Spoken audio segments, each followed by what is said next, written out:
이 시간에 주시는 살아계신 하나님의 말씀은 신약성경 마태복음 15장 21절에서 28절의 말씀입니다. 하나님 말씀 받을 때 다 함께 자리에 일으셔서 한 목소리로 함께 갑니다. 예수께서 거기서 나가사 도로와 시돈 지방으로 들어가시니 가나안 여자 하나가 그 지경에서 나와서 소리질러 이르되 주 다윗의 자손이여 나를 불쌍히 여기소서 내 딸이 흉악하게 귀신 들렸나이다 하되 예수는 한 말씀도 대답하지 아니하시니 제자들이 와서 청하여 말하되 그 여자가 우리 뒤에서 소리를 지르오니 그를 보내소서.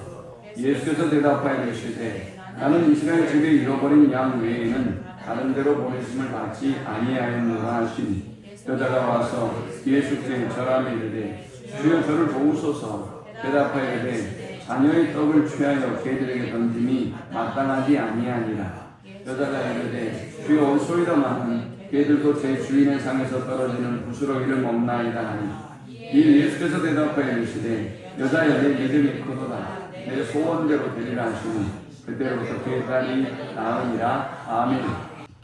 알유답이라고 하는 사람이 삼촌과 함께 전 재산을 투자해서 금광 개발에 나섰습니다. 하지만 오랜 시간 많은 돈을 투입하고 그리고 많은 노력을 했지만 아무런 소득도 얻지 못했습니다. 결국 절망에 빠졌습니다. 그리고 모든 장비를 고물상에 헐값에 팔아버리고 말았습니다. 그는 성공 직전에 이 모든 일들을 포기해 버렸던 것입니다. 그런데 이 고물상의 주인은 이 장비를 인수하고 지질 전문가를 직원으로 고용합니다.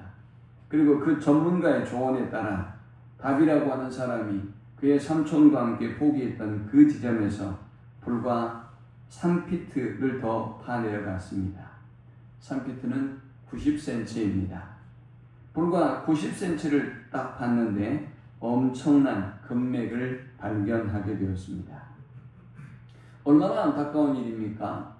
간절함과 인내가 사람의 삶에서 얼마나 중요한가를 우리에게 보여주는 대목이죠. 다비는 이 일이 아마 평생 한이 되었을 것입니다. 다비는 그 이후에 보험업에 종사하게 되었습니다. 보험업이 굉장히 어려웠습니다. 하지만 힘들고 어려운 장벽에 부딪힐 때마다 그는 금맥을 포기하고 그리고 싼값에 팔았던 자신의 실패를 기억하면서 그 포기하는 습관을 버리기로 굳게 다짐합니다. 그리고 그는 이후 보험업에 뛰어들어서 아니오라는 말을 들을 때마다 이 금맥을 포기했던 실패를 생각하면서 열심히 노력했고 그 결과 그는 당대 최고의 보험 설계사 중 한 명이 될 수 있었습니다. 간절함이 이렇게 엄청난 결과를 가져오는 것입니다. 행복을 찾아서라는 영화가 있습니다. 이 영화는 실존 인물인 크리스 가드너라고 하는 사람의 이야기를 다룬 영화입니다. 이 사람은 안정된 직업 없이 의료기기를 판매하며 어렵게 생계를 꾸려나갔습니다. 그러던 어느 날 결국 그는 아내에게 버림받게 되었고 아들과 단둘이 남게 되었습니다. 월세를 감당할 수 없었고 그리고 급기야는 노숙자로 전락하고 말았습니다. 그의 삶은 정말 최악의 상황이었습니다. 하지만 크리스는 간절한 마음으로 증권사 인턴에 입사하기 위해 노력했습니다. 그는 노숙자 보호소와 공중화장실을 전전하면서 힘든 시간을 보냈지만 그의 꿈을 결코 포기하지 않았습니다. 남들보다 더 몇 배 더 간절히 노력했고 고객들에게 진심을 다해서 다가갔습니다. 그는 결국 정규직이 되었고 그 이후 자신의 증권회사를 설립해서 성공한 금융인의 모범이 되었습니다. 그의 이야기는 행복을 찾아서 라는 영화로 제작되어서 전 세계 많은 사람들에게 감동을 끼쳤습니다. 세계 최고의 세일즈맨이라고 불리우는 조 지라드라고 하는 사람이 있습니다. 이 사람은 어린 시절에 매우 가난한 삶을 살았습니다. 그는 너무나 가난한 집안에서 가족을 부양해야 한다는 절박한 그런 삶을 살아야만 했습니다. 그는 자동차 세일즈로 일하면서 하루 12시간씩 일하는 열정을 보였습니다. 수많은 고객들에게 진심으로 다가갔습니다. 고객 한 명 한 명에게 손편지를 보내고 자신의 명함을 뿌렸습니다. 누구보다 간절하게 영업에 매달렸습니다. 조지라드는 마침내 기네스북에 세계 최고의 자동차 세일즈맨이라는 이름으로 등재되었습니다. 그는 자신의 성공 비결을 이렇게 기록합니다. 배고픈 가족을 부양해야 한다는 간절한 마음이 나의 성공의 비결이었습니다. 라고 했습니다. 자신이 간절히 노력하지 않으면 가족이 굶어야 되는 이 절박한 현실이 그를 세계 최고의 세일즈맨으로 만들었던 것입니다. 오늘 본문은 예수께서 갈릴리 북쪽 이방인의 땅 두로와 시돈 지역에 가시게 되었고 이 소식을 전해 들었던 이방인 여인이 예수님께 나아옵니다. 이 가나안 여인은 예수님이 아니면 자신의 귀신 들린 딸 아이를 고칠 수 없다는 간절함으로 예수님의 침묵에도 불구하고 제자들의 방해에도 불구하고 간절한 마음으로 주님께 나아갔고 그리고 이 놀라운 기적의 주인공이 되었습니다. 이 여인은 당시 이방인입니다. 유대인들에게서 이방인은 개, 돼지 취급을 당하는 사람들입니다. 그는 또 여성이었습니다. 당시 여성은 오늘과는 위상이 달랐습니다. 숫자에도 들지 않는 그림자와 같은 존재였고 남자에게 소유물에 지나지 않는 존재였습니다. 그뿐만이 아닙니다. 그녀는 병든 아이를 돌봐야 하고 그리고 이 병든 아이를 치유하기 위해서 그가 할 수 있는 모든 방법을 다 동원해서 노력하고 있었던 여인이었습니다. 그녀는 이 삼중의 고통을 가지고 가장 사회적으로 낮은 자리에서 가장 깊은 절망의 나락에서 인생을 포기하지 아니하고 이 문제를 가지고 간절히 주님께 나아갔고 그리고 급기야 놀라운 기적을 경험하게 되었습니다. 그녀의 간절함, 과연 어떤 의미가 있으며 이 간절함이 과연 주님께는 어떻게 받아들여지고 어떤 결과를 낳게 되었던 것일까요? 먼저 첫 번째, 간절함은 외면과 시험 속에서도 더욱더 주께 나아가게 합니다. 예수께서 두로와 시돈 지방에 이르렀을 때 이 여인이 예수께 나와 소리를 지릅니다. 주 다윗의 자손이여 나를 불쌍히 여기소서. 내 딸이 흉악하게 귀신 들렸나이다. 여러분 한번 상상해 보십시오. 딸이 귀신 들려 고통받는 어머니의 마음이 얼마나 찢어질 듯 고통스러웠을까요? 얼마나 많은 잠 못 이루는 불면의 시간들을 보냈을까요? 그녀는 얼마나 많은 의원을 찾고 얼마나 많은 사람을 찾고 얼마나 많은 방법을 통해서 이 아이의 병을 치료하려고 애를 썼을까요? 당시 사회에서 정신적인 질병은 귀신 들린 질병이라고 여겨졌고 이를 치유할 의술은 전무했습니다. 그녀에게 예수님은 이제 마지막 희망이고 마지막 보루였습니다. 그녀가 예수님을 부르는 이 호칭을 자세히 보십시오. 그는 예수님을 향하여 주 다윗의 자손이여 라고 외쳤습니다. 그녀는 이방 여인임에도 불구하고 유대인들이 그토록 간절히 기다리던 메시아로 예수님을 고백합니다. 자신의 딸을 고칠 수 있는 능력의 주님으로 그는 이 예수님을 인식하고 있었던 것입니다. 그리고 이것은 지식적인 고백이 아니라 절박한 상황에서 터져나온 온전한 믿음의 외침이자 갈망함, 간절함이었습니다. 그런데 놀랍게도 예수님의 반응은 상상을 초월합니다. 그녀의 이 간절한 외침, 그 고백에도 불구하고 주님은 아무런 대답도 하지 않으셨습니다. 성경은 예수께서 한 말씀도 대답하지 아니하시니 했습니다. 그녀는 자신의 모든 것을 걸고 모든 희망을 걸고 주님께 찾아왔습니다. 주님께 애타게 부르짖었습니다. 그런데 예수님은 놀랍게도 그녀에게 지금 침묵하고 있는 것입니다. 얼마나 가슴이 아팠을까요? 만유의 주이신 예수님께서 유대인의 왕으로 구원자로 이 땅에 오신 다윗의 자손 예수께서 자신에게 무관심합니다. 자신의 고통에 무관심합니다. 자신을 사랑하지 않는 것 같습니다. 얼마나 마음이 아팠을까요? 대부분의 사람들은 여기에서 포기합니다. 대부분의 평범한 범인들은 여기서 시험에 듭니다. 예수님의 사랑이 없다, 목회자가 사랑이 없다, 교회가 사랑이 없다 라고들 하죠. 그러나 예수님의 이 침묵이 그녀의 간절함을 막아내지는 못했습니다. 여러분, 간절하면 어떤 방해에도, 어떤 외면에도, 어떤 고통에도 결코 포기하지 않는 법입니다. 대부분 교회 다니다 포기하는 사람들이 있어요. 신앙생활하다가 포기했다고 그것을 자랑으로 떠드는 사람들이 있죠. 그런 작자들의 얘기를 가만히 들어보세요. 자기가 제일 잘났어요. 뭐 목사님이 어떻고 장로님이 어떻고 교회가 어떻고 이런 얘기들 합니다. 그런데 문제는 뭘까요? 그 사람에게는 갈급함이 없어요. 구원에 대한 간절함이 없어요. 영생에 대한 간절함이 없어요. 아니, 구원이 영적인 세계가 무엇인지조차도 알지 못해요. 다만 자신의 그 불신앙을, 자신의 그 영적인 나태함을 다른 사람에게 책임을 전가시키고 있는 것뿐이에요. 간절함은 어떤 외면도, 어떤 침묵도 능히 이겨내고 주님 앞에 더욱더 가까이 나아가게 합니다. 제자들은 여기서 한 걸음 더 나갑니다. 제자들은 그녀를 만류하며 그 여자를 보내소서, 저가 우리 뒤에서 소리 지르나이다 했습니다. 아니, 제자들은 도대체 왜 이렇게 예수님께 말씀하고 있는 것일까요? 제자들이 쫓아냈으면 됐지 않겠습니까? 물론 제자들이 1차는 쫓아냈어요. 그러나 그녀는 포기하지 않았던 것이죠. 제자들이 멀리 가라고 외쳐도 이 부정한 여인아, 어찌 네가 감히 예수님께 가까이 다가가느냐라고 외치고 그녀를 막아서도 그녀의 간절함은 그 누구도 막아설 수 없었어요.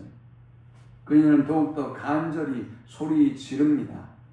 22절의 끝부분에 그 여자가 우리 뒤에서 소리를 지르오니 그를 보내소서. 예수님의 무리를 쫓아왔습니다. 제자들의 무리를 쫓아오고 있는 것입니다. 그리고 간절히 소리 질렀습니다. 그리고 그녀를 거절해서 돌려보낼 수 있는 분, 그녀를 그 무리에서 떼버리고 조용히 하게 만들 수 있는 분은 오직 예수님 뿐이다라고 제자들은 생각했던 것 같습니다. 이 여인의 간절함은 예수님의 침묵도 막아설 수 없었고, 이 여인의 간절함은 제자들이 던지는 시험도 이겨낼 수 있었습니다. 사랑하는 여러분, 세상에서 가장 무서운 것이 무엇일까요? 저는 대충이라고 생각해요. 대충 공부하는 사람 실력이 늘지 않아요.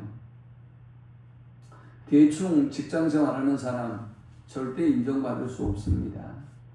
대충 인생을 살아가는 사람 성공할 수 없어요. 그런 사람이 성공하면 세상은 불공평한 것이죠. 대충 신앙생활하는 사람이 하나님 만날 수 있을까요? 대충 예배하고 대충 기도하고 대충 집사생활하는 사람들이 하나님의 사랑을 입고 영적인 세계를 체험할 수 있겠습니까? 우리들 대부분은 그렇게 대충 살아가고 있어요. 대충 예배하고요, 대충 봉사하고요, 대충 말씀을 봐요. 기도도 대충 하고 때려치워요. 그러니 더 깊은 영적인 세계를 볼 수가 없는 것이죠. 그러니 역사는 바뀌지 않는 거예요. 그러니 우리의 삶 속에 기적이 임하지 않는 것이죠. 사랑하는 여러분, 여러분 때문에 주변의 사람들이 불편함을 느껴도 그 문제가 예수님이 아니면 안 된다는 그 간절함으로 하나님께 더욱더 가까이 나아갈 수 있는, 어떤 외면에도 어떤 침묵에도 물러서지 아니하고 어떤 시험에도 뒤돌아서지 아니하고 주님께 더욱더 가까이 나아가서 기적을 경험하는, 기적의 주인공이 되는 우리 모든 성도들이 되시기를 축원합니다. 두 번째, 간절함은 말씀 앞에 자신을 겸손히 낮추게 하고 주님께 더욱더 가까이 나아가게 합니다. 주님은 소리 지르며 자기에게 다가오는 이 여인을 향해서 이렇게 24절에 말씀합니다. 예수께서 대답하여 이르시되 나는 이스라엘 집에 잃어버린 양 외에는 다른 데로 보내심을 받지 아니하였노라 하시니 여자가 와서 예수께 절하며 이르되 주여 저를 도우소서. 대답하여 이르시되 자녀의 떡을 취하여 개들에게 던짐이 마땅하지 아니하니라. 여자가 이르되 주여 올소이다마는 개들도 제 주인의 상에서 떨어지는 부스러기를 먹나이다 하니 했습니다. 예수님은 입을 여셨습니다. 이전에는 말씀도 안 하셨던 예수께서 이 여인에게 지금 뭔가를 말씀하기 시작했습니다. 그런데 이 말씀이 고통 중에 있는 이 여인에게 위로와 소망을 주는 말씀이 아니었습니다. 그 여인에게 다시 한번 깊은 좌절감을 안겨주고 가지고 있는 그 상처를 뒤집어 해짓는 그런 말씀이었습니다. 상처에 소금을 뿌리는 말씀이었죠. 주님은 말씀하셨습니다. 나는 이스라엘 집에 잃어버린 양 외에는 보내심을 받지 아니하였노라. 이 말씀은 당시 유대인들에게 먼저 복음이 전해져야 한다는 하나님의 구원 계획의 우선성을 밝히는 말씀입니다. 유대인들이 먼저 하나님의 선택된 하나님의 백성들이 먼저 구원을 얻고 그들을 통해서 이방인들이 구원을 얻어야 한다는 그런 사상이 당시 유대인들에게 있었고 그 말씀을 주님이 그대로 반복해 준 것이었습니다. 주님은 계속해서 말씀했습니다. 나는 이스라엘 집에 잃어버린 양 외에는 보내심을 받지 아니하였노라. 이 말씀은 이방인 여인의 입장에서 본다면 너는 내가 상대할 대상이 아니다. 나는 사람을 상대하러 왔지 개를 상대하러 온 것이 아니다. 라는 매우 차갑고도 배타적인 말씀으로 들렸을 것입니다. 그런데 이것은 단순한 예수님의 무시나 거절이 아니었습니다. 이것은 이 여인의 믿음의 깊이를 시험하는 주님의 시험의 과정이었습니다. 혹여 그녀가 자신의 필요를 위해서, 혹이 그녀가 가지고 있는 이 믿음이 자신의 필요만을 위한 간절함인지 아니면 예수님 자체를 얻는 간절한 믿음인지를 주님은 보기를 원했던 것입니다. 예수님의 이 싸늘한 말씀을 들은 여인은 포기하지 않습니다. 그 대신 더욱더 가까이 나아갑니다. 예수의 발 앞에 엎드려 경배합니다. 그리고 짧고 분명하게 외칩니다. 주여 저를 도우소서. 이 장면은 간절함이 어떠해야 하는지, 간절함이 무엇인지를 잘 보여주는 대목입니다. 제가 일부 예배에 어떤 권사님에게 물었습니다.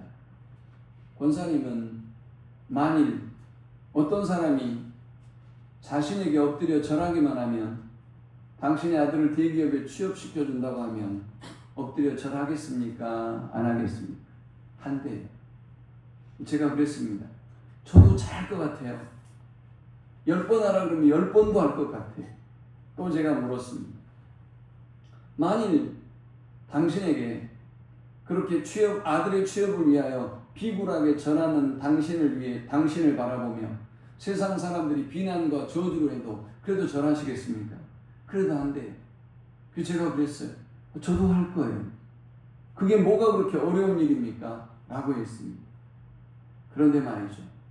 그것이 여러분 자신의 문제라면 그것은 달라질 수 있어요. 이것이 부모의 마음입니다. 그것이 여러분의 일이라면 아마 무릎 꿇지 않을 수도 있어요. 그것이 여러분 자신의 일이라면 세상 사람들의 이목을 바라보면서 여러분들이 무릎 꿇거나 비굴하게 부탁하거나 그리고 뭔가 도움을 요청하지 않을 수도 있습니다. 그러나 그녀는 진지합니다. 이 간절함은 오직 예수님이 아니면 나의 아이를 고칠 수 없다는 그 간절한 마음에서 비롯된 것입니다. 그가 모든 방법을 다 써보았지만 오직 이제 주님만이 나의 마지막 희망이다라고 하는 그 간절함이 이 모욕과 수치를 뚫고 이 문제를 가지고 주님께 더욱더 가까이 나아가게 했던 것입니다. 대부분의 성도들은 교만해요. 왜냐하면 이 교만이라고 하는 것은 구원을 얻기 전에 여러분의 본성이거든요. 교만해요. 은혜를 은혜로 알지 못해요. 순간순간 돌아서면 또 교만해져 있는 여러분 자신을 볼 거예요. 오직 성령께서 여러분에게 말씀하시고 은혜를 주실 때 은혜를 은혜로 알고 우리의 교만을 교만으로 알고 하나님 앞에 엎드리게 되는 거예요. 이 교만이라고 하는 놈이 얼마나 무서운 놈인지 몰라요. 평생 은혜 없이 살게 만들어요. 평생 감사 없이 살게 만들어요. 평생 봉사와 헌신도 모르고 살아가도록 만들어 버리기 때문에 그래요. 그런데 말이죠. 이 여인을 보십시오. 이 여인은 주님의 이러한 말씀에도 불구하고 그녀는 주님의 말씀 앞에 겸손합니다. 여자는 오히려 더 엎드립니다. 25절에 여자가 와서 예수께 절하며 이르되 주여 저를 도우소서 합니다. 그는 자신을 무시하고 이방인을 무시하는 이 주님의 말씀 앞에서 겸손히 오히려 엎드려 절합니다. 여러분, 간절함은 서운함을 뛰어넘습니다. 간절함은 노여움을 뛰어넘어요. 간절함은 여러분의 마음속에 드는 섭섭병을 뛰어넘어요. 어떤 사람들은 신앙생활하고 섭섭하다고 교회를 떠나는 사람이 있어요. 구원이 뭔지, 영적인 세계가 뭔지, 교회가 무엇인지 아무것도 모르는 사람들이 하는 짓이지요. 그런데 그녀는 이제 주님 앞에 겸손히 엎드려 절합니다. 그리고 그녀는 이렇게 부르짖습니다. 주여 저를 도우소서. 사실은 누구를 도와야 합니까? 사실 그녀의 기도는 주여 저를 도우소서가 아니라 주여 저의 딸아이를 도우소서라는 기도여야 합니다. 그런데 어머니의 기도는 달랐습니다. 어머니에게 딸아이의 고통은 자신의 고통이었고 어머니에게 딸아이의 문제는 곧 자신의 문제였기 때문입니다. 3인칭의 문제가 될 수도 있고 때로는 자녀의 문제가 다른 사람의 문제가 이렇게 1인칭 곧 나의 문제가 될 수 있는 것입니다. 얼마나 이 딸아이의 고통이 아팠으면 이 딸아이의 고통 때문에 얼마나 수많은 고통과 불면의 밤을 보냈으면 주님 저희 딸아이가 아니라 저를 제발 도와주세요. 자신을 모욕하고 무시하고 시험하고 있는 그 주님 앞에서 그는 겸손히 엎드리며 주님께 더욱더 가까이 나아갔습니다. 사랑하는 여러분, 오늘 여러분이 기도하는 기도의 제목들 아니면 여러분이 바라는 그 소망함들이 이루어지지 아니하고 주님으로부터 뭔가 거절을 당하고 있다는 생각이 드십니까? 혹은 주님이 왜 나에게 혹은 왜 우리 가정에게만 왜 우리의 자녀들에게만 왜 우리의 회사에 이런 고통과 아픔을 주십니까? 라는 섭섭함이 있으십니까? 그러면 간절함을 회복하십시오. 그 간절함을 회복하면 우리는 그 어떤 상황을 뛰어넘는 그 믿음으로 주님 앞에 더욱더 가까이 나아갈 수 있을 것입니다. 그녀는 이해할 수 없는 주님의 말을 듣고 이렇게 고백합니다. 자녀의 떡을 취하여 개들에게 던짐이 마땅하지 아니하니라. 이 말씀을 듣고 참으로 그는 지혜로운 답변을 주님에게 합니다.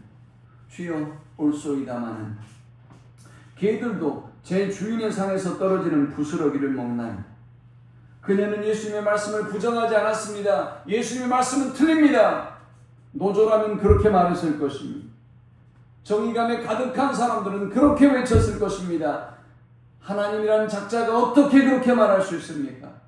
목사라는 작자가 어떻게 그렇게 사랑이 없는 말을 할 수가 있습니까? 사람은 다 같은 사람인데 어떻게 그따위 사고를 할 수 있습니까? 라고 그렇게 반박했을지 모릅니다. 그러나 그녀는 겸손히 주님 앞에 엎드렸습니다.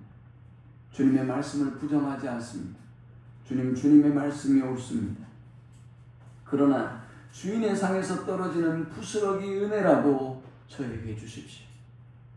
제가 개의 취급을 당해도 좋고 제가 소외를 당해도 좋지만 그러나 주인의 상에서 떨어지는 부스러기를 개들이 먹지 않습니까? 충만한 주님의 은혜가 아니더라도 그분의 그 넘치는 사랑의 아주 작은 조각이라도 부스러기라도 오늘 저에게 저의 딸에게 우리 가정에 내려주십시오 라고 그녀는 지금 간절히 기도합니다.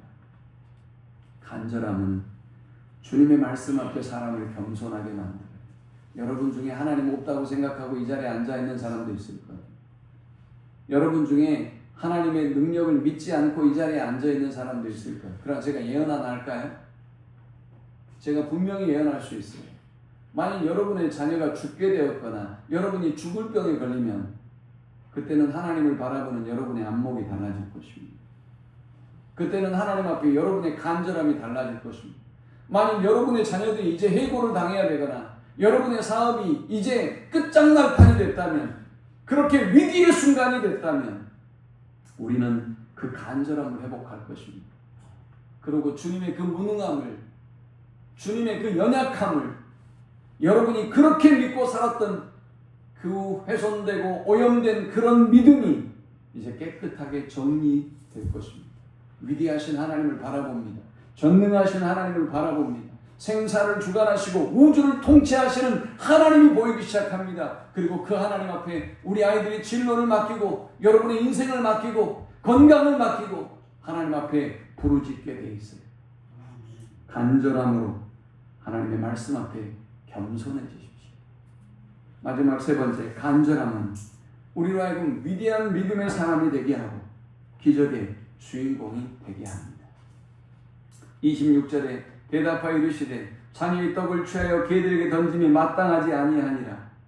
이 주님의 말씀을 듣고 여인은 27절에 여자가 이르되 주여 올소이다마는 개들도 제 주인의 상에서 떨어지는 부스러기를 먹나이다 하니, 이 예수께서 대답하여 이르시되 여자여 내 믿음이 크도다, 내 소원대로 되리라 하시니 그때로부터 그의 딸이 나으니라 했습니다. 그녀의 믿음이 이렇게 주님으로부터 칭찬 들을 만한 큰 믿음이 될 수밖에 없었던 이유는 바로 그녀의 간절함 때문이었습니다. 여러분 좀 간절해 주십시오. 진지해 주십시오. 여러분의 인생에 대해서 진지해 주십시오. 간절해 주십시오. 여러분의 사업에 대해서, 가정에 대해서, 관계에 대해서 진지해 주십시오.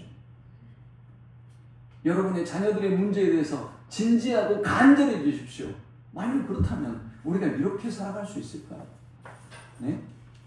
우리 주님께 여러분의 자녀들의 모든 미래가, 결혼과 그리고 직장과 모든 운명이 주님의 손 안에 있다면 그것이 사실이지 않습니까? 우리가 이렇게 신앙생활 할 수 있을까요?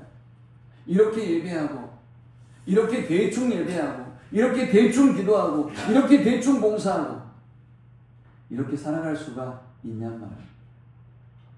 수능 시험을 치는 현장을 보십시오. 얼마나 난립니까? 엿을 붙이고, 그리고 학교 앞에서 절을 하고, 절에를 갔다 오고, 교회에서 기도를 하고, 뭐 난립니다. 온 전국이 난리지 않습니까? 전 세계가 이 대한민국의 현상을 참 신기하게 바라봅니다. 여러분, 그런데 오늘 우리에게 그런 간절함이 없어요. 주님이 무능한 것이 아니라 우리가 이러한 간절함이 없기 때문에 우리가 주님이 원하는 이 칭찬받을 만한 위대한 믿음, 큰 믿음의 사람이 될 수 없는 거예요.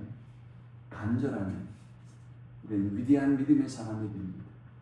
간절하면 주님이 믿어집니다. 주님의 사랑이 믿어지고, 주님의 계획이 믿어지고, 주님의 능력이 믿어지는 것입니다. 이 간절한 믿음의 여인을 바라보며 주님은 먼저 그녀를 칭찬해 주셨습니다. 그녀의 간절한 믿음을 인정하고 칭찬해 주신 것입니다. 여자여 내 믿음이 크도다 라고 겸손하고 지혜롭고 끈기 있고 간절한 이 여인의 믿음을 주님은 감탄하시고 칭찬해 주셨습니다. 크도다. 이 단어는 메갈레라고 하는 헬라어입니다.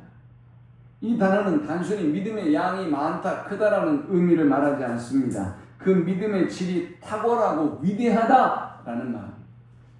저는 우리의 성도들의 믿음의 질이 탁월하고, 우리 성도들의 믿음이 주님 앞에서 정말 위대한 믿음이다 라고 칭함을 받는 우리 모든 성도들이 될 수 있기를 축원합니다. 그녀는 그저 이방인 여인이었습니다. 사회적으로 무시받던 여인이었습니다. 그러나 주님으로부터 최고의 칭찬을 받는 여인이 되었습니다.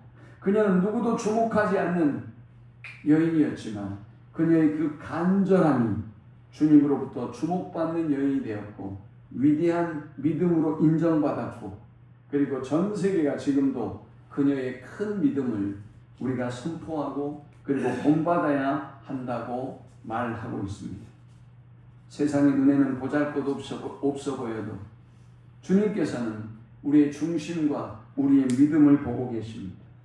주님을 보셨을 때 저와 여러분이 정말 위대하고 영광스러운 믿음이 돼서 우리가 하나님 앞에 설 날 그리고 지금 이 순간에도 너의 믿음이 크도다 라는 칭함을 받는 우리 모두가 될 수 있기를 축원합니다. 주님은 그녀의 이 위대한 믿음을 보시고 그녀의 문제를 해결해 주셨습니다. 내 믿음이 크도다 내 소원대로 되리라 하시니 그때로부터 그의 딸이 나으니라 했어요. 그때로부터 그의 딸이 나았어요.